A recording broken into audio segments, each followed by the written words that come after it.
কুরবানির পশুর কাঁচা চামড়া নিয়ে বিশৃঙ্খলা এবারও তার ব্যতিক্রম হলো না। কিন্তু কেন?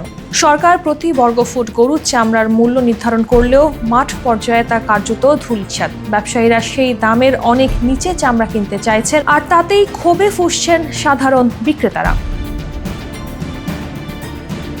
অন্যদিকে ছাগলের চামড়া নিয়েও হতাশ বিক্রেতারা। আন্তর্জাতিক বাজারে চাহিদা না থাকায় অনেক ব্যবসায়ী তা কিনতেই চান না, ফলে তা মসজিদ মাদ্রাসার কাছে দান করলেও কেউ নিচ্ছেন না।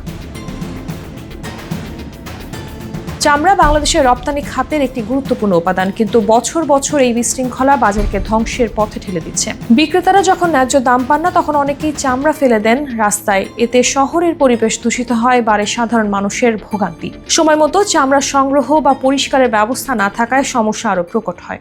এই লবণ লাগায় আমরা 30 থেকে 40 টাকা চামড়া বেচি, এই টাকাও বছরকে বছর ঘুরতে হয়। আর এটা তো আমরা 15 দিনের ভিতরে যদি না বেচি, 20 দিনের ভিতরে তো চামড়া নষ্ট হয়ে যাবে, বেচতে হয় এই কারণে। বাকি যদি আপনি চামড়া ফিরিয়েও দেন, তাও 30 থেকে 40 টাকা পড়ে। অথচ এখানে একটা কোম্পানি এই চামড়ার মূল্যই দেয় 40 টাকা 45 টাকা, সেখানে আবার 10% বাদ দিয়ে। এই জন্য হয়তো কোনোটা লাভবান না, এই জন্য ব্যবসা মানুষ করে না।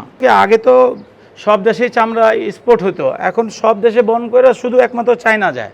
এখন বলে পার্টিরা কি ওইখানে কেমিক্যালের দাম দিনে দিনে বাড়ে, ধাপে ধাপে বাড়ে।